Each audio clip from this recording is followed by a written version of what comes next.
Hi everyone, it's February, so that means it's Black History Month.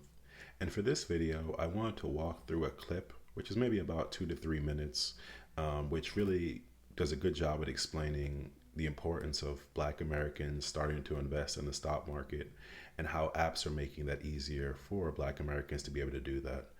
And then after that, I want to talk through my own finances as well as look at how I'm investing in my 401k and some of the things that I'm doing to make sure that I can start to build a portfolio that I know that can last me after I retire and get to my fire journey.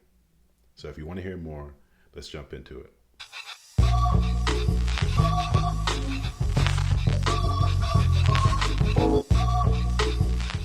It's now available on McKinsey.com. People at home, they can read it. It's very detailed.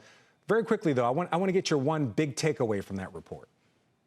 Look, Frank, I think the big takeaway, and you hit one of them, is around this idea that only 0.1% of Black Americans live in places where their outcomes are on par with their white neighbors. And if you kind of look across the different types of places, we did some math that suggests that it would take about 300 years at the current pace of improvement for us to actually close these gaps and reach something that looks more like parity. So not in our children or even grandchildren or even great-grandchildren's lifetime. And so we've got to really think about the sense of urgency. Wow, really eye-opening data there. Again, that full report is available on McKinsey.com.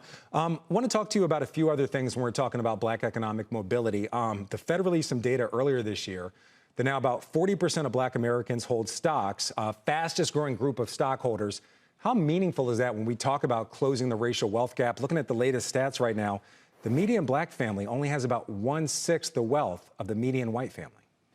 Yeah, there's no doubt, Frank, that the allocation in your kind of asset portfolio is really important. Having exposure to the stock market is critical, and you've really seen a wave of younger Black Americans get really involved in the stock market. Some of that's been spurred by changes in technology, some of the mobile investing apps. Some of it's been changed by the fee structure and making it, frankly, cheaper to actually invest in stocks. Okay. And so I think that's a really positive trend that will make a big difference over time. All right. I want to talk to you about another trend. That's artificial intelligence. You actually put out some research just a few weeks ago. So please explain this. So according to your research, you say AI could grow the overall racial wealth gap by $45 billion over the next 20 years or so. Just for context, according to Dr. Sandy Darity of Duke, the racial wealth gap stands at about 14 trillion. But at the same time, you say AI is going to help grow Black wealth. Explain what's going on here. Well, I think the notion is that this is a real opportunity. And we know that when there's big technological leaps, they are always economic events and wealth creating events for some folks. And so we estimate that number to be in the hundreds of billions of dollars over the coming years. And we just are looking at current rates of participation in startups, in venture funding, and saying, if we don't up our rate of participation as the Black community, we will lose out to the tune of tens of billions of dollars. That said, if we are proactive and thoughtful about who participates in this coming wealth event, it can be an opportunity for Black Americans. All right. After listening to Shelley Stewart and the report that he and McKinsey put out, 5 statistics that stuck out to me were: the first one, 0.1% of Black Americans live in places where their outcomes are on par with white Americans. The second one is it would take about 300 years to close the wealth gap.